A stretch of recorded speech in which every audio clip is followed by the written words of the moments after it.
ओम शांति। आज की मुरली तारीख 24 जुलाई 2021। मुरली की मुख्य बातें हैं। बाबा कहते हैं अपना जीवन हीरे समान बनाना है। जिन पुराने संबंधियों ने इतना दुखी किया, अब उनके मोहजाल से बुद्धि निकाल एक मुझे याद करना है। मन मना भव का मंत्र याद रखना है। सतयुग में सोने की ईंटें मुफ्त मिलती हैं।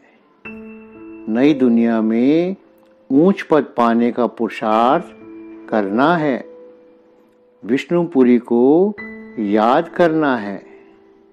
बाबा तुमको राजाओं का राजा बनाते हैं।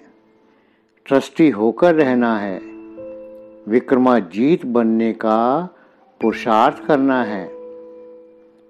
याद में ही कमाई है, इसलिए निरंतर याद में ही रहने का पुरुषार्थ करना है। ऐसा रूहानी फूल बनना है जो फूलों की दुनिया का अधिकारी बन जाएं। वरदान में सदा अचल व साक्षी रहने वाले नंबर 1 तकदीरवान भव। स्लोगन में बाबा कहते हैं सहनशीलता के गुण को धारण करना है। मीठे बच्चे, तुम बाप के पास आए हो अपनी जीवन हीरे समान बनाने। बाप की याद से ही ऐसी जीवन बनेगी। प्रश्न: नई दुनिया में ऊंच पद पाने के लिए कौन सा एक मुख्य पुरुषार्थ करना है? उत्तर: बाबा कहते मीठे बच्चे, जिन पुराने संबंधियों ने इतना दुखी किया, अब उनके मोहजाल से बुद्धि को निकाल एक मुझे याद करो। उनके साथ रहते भी मन को मेरे में लगाओ। मन मना भव का मंत्र सदा याद रखो तो तुम नई दुनिया में ऊंच पद पाएंगे। गीत: तूने रात गंवाई सोए के, दिवस गवाया खाए के। ओम शांति। जैसे बच्चों को सभी शास्त्रों का सार समझाते हैं, वैसे इन गीतों का भी सार तुमको समझाते हैं। वही सबका रूहानी बाप रूहानी बच्चों को ब्रह्मा तन से बैठ समझा रहे हैं। वैसे बाबा जो है पूरी दुनिया का बाप है, लेकिन वो हम रूहानी बच्चों को ब्रह्मा तन में बैठकर समझा रहे हैं। बाप समझाते हैं, हे बच्चों, तुम जानते हो हमारा हीरे जैसा जन्म बन रहा है। क्यों हीरे जैसा जन्म बन रहा है? क्योंकि ये समय ही हीरे तुल्य है। बाप के पास आते ही हो हीरे जैसा जन्म बनाने। हीरे जैसा जन्म कहा जाता है स्वर्गवासियों का, यानी जो सतयुग में रहते हैं उनका। कोड़ी जैसा जन्म है नरकवासियों का, यानी अभी कलयुग में रहने वालों का। तुम संगम युग को भी जान चुके हो, हम अभी संगम युग वासी हैं। यह संगम युग सबके लिए कल्याणकारी है। इस संगम युग में ही सर्व की गति सदगति होती है। किनकी गति सदगति होती है? जो ब्रह्मा कुमार ब्रह्मा कुमारी बने हैं। कौन कहते हैं परम धाम में आने वाला मुसाफिर? वह मुसाफिर है ना, तुम मुसाफिर नहीं हो। तुम आकर जाते नहीं हो। तुम मुसाफिर नहीं हो, तुम आकर जाते नहीं हो। यानी एक बार हम परम धाम से आ गए तो वापस हम नहीं जा सकते। लेकिन बाबा जो है आ भी सकते हैं और वापस जा भी सकते हैं। बाप कहते हैं मैं पुरानी दुनिया में आकर फिर लौट जाता हूँ। बच्चे जानते हैं ये सेवा करने वाला सिर्फ एक मुसाफिर है जो आकर हम बच्चों की बड़ी सेवा करते हैं। ऐसी सेवा और कोई कर ना सके। सेवा के लिए ही पुकारते हैं कि आकर हम पतितों की सेवा करो। बाप भी कहते हैं हम बच्चों की सेवा में आए हैं, क्योंकि बच्चे बहुत दुखी हैं।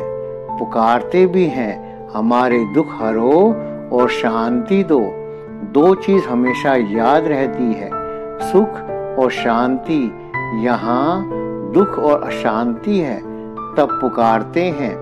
बाप ही आकर सारा राज सृष्टि चक्र का बच्चों को समझाते हैं। बच्चे समझते हैं अब भक्ति मार्ग खत्म होता है।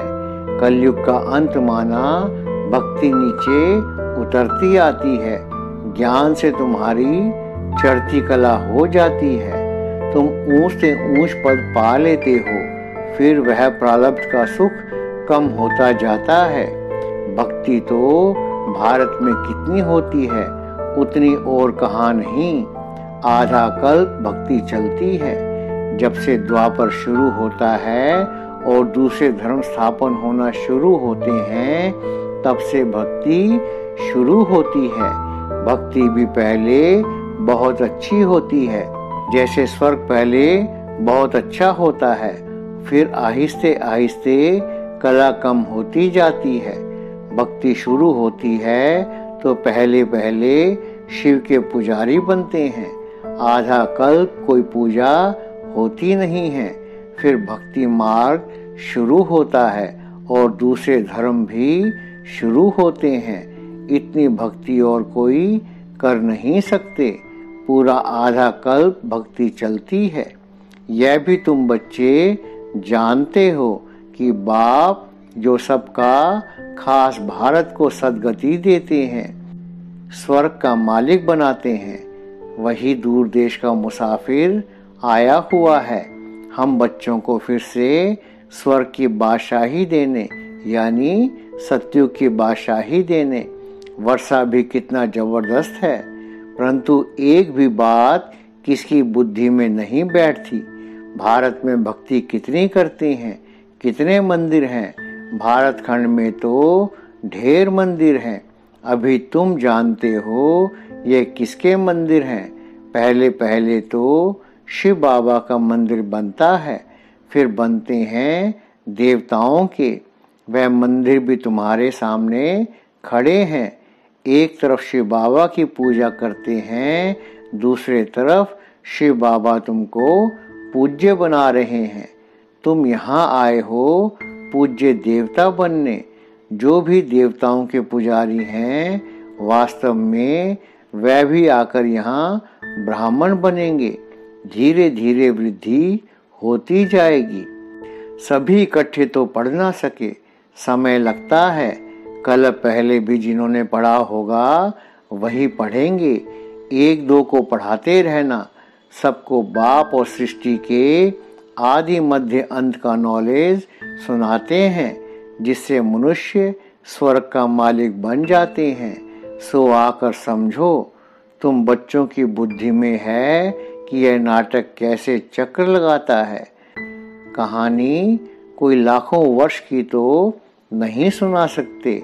तुम जानते हो 5000 वर्ष पहले क्या था, किसका राज्य था। भारत में हम पूज्य देवी देवताओं का राज्य था। याद आया ना, हम पूज्य थे, फिर पुजारी बने। आगे यह पता नहीं था। हम सब पूज्य देवता थे, फिर हमने 84 जन्म लिए। 84 जन्मों की कहानी लक्ष्मी नारायण की है। तुम अपने 84 जन्मों की कहानी सुनाते हो। उनको तो अपनी कहानी बैठ लिखने में बहुत समय लगता है। तुम 1 मिनट में 84 जन्मों की कहानी बता सकते हो। वह तो एक जन्म की कहानी लिखते हैं। बाबा यहाँ पर दुनियावी लोगों की बात कर रहे हैं। छोटेपन में क्या क्या किया, यह भी अपनी कहानी बताते हैं। हम 84 का चक्र कैसे लगाते हैं। एक की तो बात नहीं, तुम ब्राह्मण हैं, तुम ही इस चक्र को जानते हो। इस चक्र को जानने से तुम राजा रानी बनते हो और फिर औरों को बनाते भी हो। भक्ति भी भारतवासियों जैसी कोई नहीं करते हैं और जो भी मठ पंथ धर्म आदि हैं वह हमारे भक्ति के समय स्थापन होते हैं। पहले पहले हमारा कितना छोटा फूलों का झाड़ था, रूहानी गार्डन था। तुम चैतन्य फूल थे। इनको कहा जाता है फूलों का बगीचा, फिर वहीं कांटों का बगीचा होता जाता है। इस समय सब कांटे बन गए हैं। फिर कांटों से फूल कैसे बनना है सो बाप बैठ समझाते हैं। एक दो को दुख देना कांटा लगाना है। Student life is the best कहा जाता है, वह बहुत अच्छी होती है। बच्चे बच्चियां बड़ी खुशी में पढ़ते रहते हैं। शादी की और एक दो को कांटा लगाना शुरू किया। सतयुग में कोई कांटा नहीं लगाते। अभी तुम फिर फूल बनते हो। तुम जानते हो भारत स्वर्ग था तो कितने अपार सुख थे। सोने की खानियां थी, अभी वह खाली हो गई हैं। फिर तुमको सोना भरपूर मिलेगा। भारत में ही सोने, हीरे, जवाहरात की खानियां थी। उस समय अमेरिका आदि कुछ भी नहीं होता, बॉम्बे भी नहीं होती। वंडर है ना, कलयुग के अंत में कुछ भी सोना देखने में नहीं आता। फिर सतयुग आदि में इतनी सोने की खानियां भरतू हो जाती हैं, सोने के महल बन जाते हैं। वंडर है ना, वहाँ खानियों में कितना ढेर सोना निकालते हैं। जैसे यहाँ मिट्टी की ईंटें बनती हैं वैसे वहाँ सोने की ईंटें बनती हैं।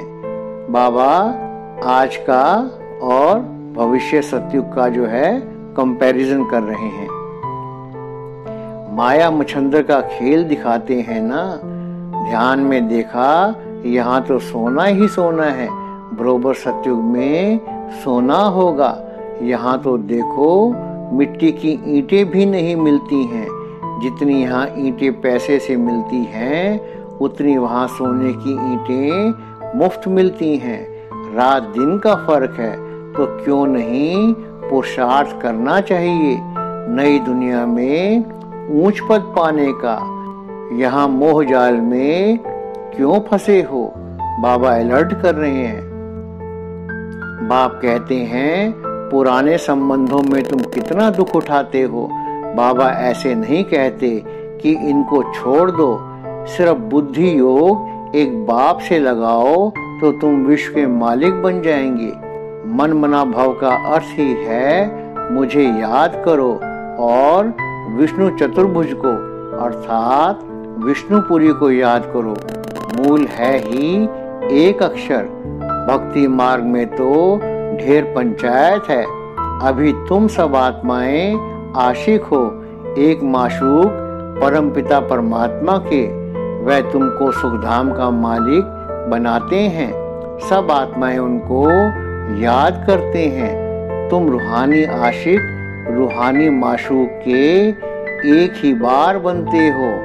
बाकी तो सब मनुष्य हैं जिस्मानी आशिक माशूक। अभी बेहद के आशिकों को बेहद का माशूक आकर मिला है। उनको कहते भी हैं आओ आकर हमको पतित से पावन बनाओ। एक को ही पुकारते हैं। तुम जानते हो हमारी आत्मा पतित बनी है इसलिए पुकारते हैं पतित पावन आओ।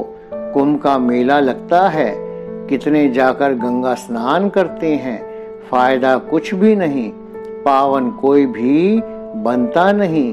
अभी बाप आकर ज्ञान वर्षा करते हैं। तुम्हारे ऊपर ज्ञान की वर्षा हो रही है जिससे फिर कांटों का जंगल फूलों का बगीचा बन जाएगा। तुम जानते हो हमारा जब राज्य होगा तो वहाँ कोई पतित होगा ही नहीं। सारे विश्व पर ज्ञान वर्षा हो जाती है। सब कुछ हरा भरा हो जाता है।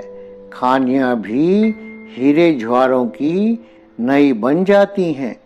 अब तुम बच्चों को कितना खुशी में रहना चाहिए। सम्मुख देखते हो बेहद का बाप बैठ समझाते हैं कि तुम मुझे याद करो तो तुम्हारे विकर्म विनाश होंगे। भल तुम कहाँ भी बैठो, स्नान करो, बुद्धि में बाप की याद रहे। वहाँ तो याद करने की फुर्सत है। बाप को जितना याद करेंगे उतनी कमाई है। बाबा कहते हैं कि स्नान करते करते याद करो, क्योंकि वहाँ पर फुर्सत है। अगर और जगह पर काम में अगर बिजी हो और फुर्सत नहीं है तो बाबा याद करने की युक्तियाँ बता रहे हैं, क्योंकि जितना याद करेंगे उतनी कमाई होगी। याद से ही कमाई है। ऐसा कभी सुना कि याद से कमाई होती है? कितनी बड़ी कमाई है। तुम विष्णुपुरी के मालिक बन जाएंगे। तुम जानते हो हम आत्माओं का बाप निराकार है। उसने इस शरीर का आधार लिया है। कौन से शरीर का आधार लिया है? ब्रह्मा के शरीर का आधार लिया है। भागीरथ का भी वर्णन है ना, भाग्यशाली रथ, जिस रथ पर परमपिता की परमात्मा सवार होती है। आत्मा का रथ जब तैयार होता है तो झट आत्मा आकर प्रवेश करती है। यहाँ बाबा नए जन्म की भी बात कर रहे हैं कि जब आत्मा का शरीर तैयार हो जाता है, यानी रथ तैयार हो जाता है, तो आत्मा झट उसमें प्रवेश करती है। लेकिन बाबा यानी शिव बाबा तो अनुभवी रथ में प्रवेश करते हैं। बाप को तो इस रथ में आकर सिर्फ नॉलेज देनी है। इनके भी बहुत जन्मों के अंत के जन्म में जब वानप्रस्थ अवस्था होती है तब बाप कहते हैं मैं आकर इनमें प्रवेश करता हूँ अथवा इस रथ में विराजमान होता हूँ। बाकी कोई घोड़े गाड़ी के रथ की बात नहीं है। अभी तुमको यह ज्ञान मिला है। बाप बैठ सम्मुख तुम बच्चों को समझाते हैं। तुमको तो बहुत खुशी होनी चाहिए। ICS का इम्तिहान पढ़ते हैं तो बड़ा नशा रहता है। वह होता है सबसे ऊंच इम्तिहान। तुम्हारी भी यह पढ़ाई है, यह भगवान की पाठशाला है। अब प्रश्न उठता है भगवान कौन? क्या श्री कृष्ण या शिव बाबा? सबका भगवान कौन है? सिवाय एक निराकार के सब तो कृष्ण को मानेंगे नहीं। सभी आत्माओं का बाप वह निराकार परमपिता परमात्मा है। वह सदैव परम धाम में रहते हैं। एक ही बार आते हैं बच्चों को स्वर्ग का मालिक बनाने। एक बार कब आते हैं? संगम युग में। तुम जानते हो वही बाबा कल्प कल्प आकर हमको रंग से राव बनाते हैं। कल्प कल्प का मतलब ये नहीं कि हर कल्प में आते हैं, यानी सतयुग त्रेता के संगम पर, त्रेता द्वापर के संगम पर या द्वापर कलयुग के संगम पर नहीं। बाप सिर्फ कलयुग और सतयुग के संगम पर आते हैं। लेकिन कल्प कल्प कहने से लोगों ने ये समझ लिया कि हर युग के संगम पर आते हैं। तो बाबा कह रहे हैं एक ही बार आते हैं बच्चों को स्वर्ग का मालिक बनाने। भारत अब रंक है ना, रंक मैंने गरीब। तो बाबा हमें रंक से राव यानी गरीब से अमीर बना रहे हैं, राजा बना रहे हैं। राव मैंने राजा। फिर दूसरे जन्म में क्या बनना है? तुमको सब साक्षात्कार हुए हैं। विनाश का भी साक्षात्कार किया है, स्थापना का भी किया है। भगवान वाच मैं तुमको राजाओं का राजा बनाता हूँ। बहुत दान पुण्य करने से कोई भी अल्प काल का सुख मिलता है। राजाओं के पास जन्म ले फिर फट से मर जाते हैं। कोई गर्भ में भी मर जाते हैं। कोई लूले लंगड़े काने बन जाते हैं। जैसे कर्म करते हैं वैसा पद पाते हैं। अब तुमको तो राजाओं का राजा बनाते हैं। बाबा राजाओं का राजा कैसे बनाते हैं? क्योंकि द्वापर और कलयुग में जो राजा बनते हैं वो सतयुग और त्रेता के जो राजा होते हैं उनकी पूजा अर्चना करते हैं। तो इस प्रकार द्वापर कलयुग के राजाओं के भी राजा हो गए। सतयुग के राजा, सतयुग और त्रेता के राजा, द्वापर और कलयुग के राजाओं के भी राजा हो गए। तुम कहते हो बाबा हम बलिहार जाएंगे, तो जरूर राजाएं भी तुम पाएंगे। भारत को महादानी खंड कहा जाता है। यहाँ दान पुण्य बहुत करते हैं। वह फिर शुरू होता है भक्ति मार्ग में। अब बाप तुमको 21 जन्मों के लिए दान देते हैं। अब तुम बाबा पर बलिहार जाते हो, तन मन धन सब कुछ दे दिया। अब बाप कहते हैं ट्रस्टी होकर रहो, अपना घर बार संभालो, सब शिव बाबा का है। मैं आपका हूँ, आपको ही याद करता हूँ, दिल से सरेंडर करते हो। बाप कहते हैं भल महल में रहो, घूमो फिरो, मौज बनाओ, सिर्फ मुझे याद करो तो तुम बहुत खुशी में रहेंगे। तुम विश्व के मालिक थे, अब फिर तुम पुरुषार्थ कर वह बनते हो। बाप समझाते हैं मीठे मीठे बच्चों, इस योग बल से ही तुम विक्रमाजीत बनते हो। बाप की याद से तुम विश्व के मालिक बनते हो। अच्छा, मीठे मीठे सिकी लधे बच्चों प्रति माता पिता बाप दादा का याद प्यार और गुड मॉर्निंग। रूहानी बाप की रूहानी बच्चों को नमस्ते। हम रूहानी बच्चों की रूहानी बाप दादा को याद प्यार, गुड मॉर्निंग और नमस्ते। धारणा के लिए मुख्य सार, राजाई पद पाने के लिए बाप पर पूरा पूरा बलिहार जाना है। तन मन धन सब अर्पण कर ट्रस्टी होकर रहना है। विक्रमाजीत बनने का पुरुषार्थ करना है। नंबर 2, याद में ही कमाई है, इसलिए निरंतर याद में रहने का पुरुषार्थ करना है। ऐसा रूहानी फूल बनना है जो फूलों की दुनिया का अधिकारी बन जाएं। अंदर में कोई भी कांटा ना रहे। वरदान, त्रिकालदर्शी स्थिति में स्थित रहे, सदा अचल और साक्षी रहने वाले। नंबर 1, तकदीरवान भव। त्रिकालदर्शी स्थिति में स्थित होकर हर संकल्प, हर कर्म करो और हर बात को देखो। यह क्यों, यह क्या, यह क्वेश्चन मार्क ना हो। सदा फुल स्टॉप, नथिंग न्यू। हर आत्मा के पार्ट को अच्छी तरह से जानकर पार्ट में आओ। आत्माओं के संबंध संपर्क में आते न्यारे और प्यारेपन की समानता रहे तो हलचल समाप्त हो जाएगी। ऐसे सदा अचल और साक्षी रहना है। यही है नंबर 1 तकदीरवान आत्मा की निशानी। क्या निशानी है तकदीरवान आत्मा की? वो सदा अचल और साक्षी रहते हैं। स्लोगन है, सहनशीलता के गुण को धारण करो तो कठोर संस्कार भी शीतल हो जाएंगे। ओम शांति।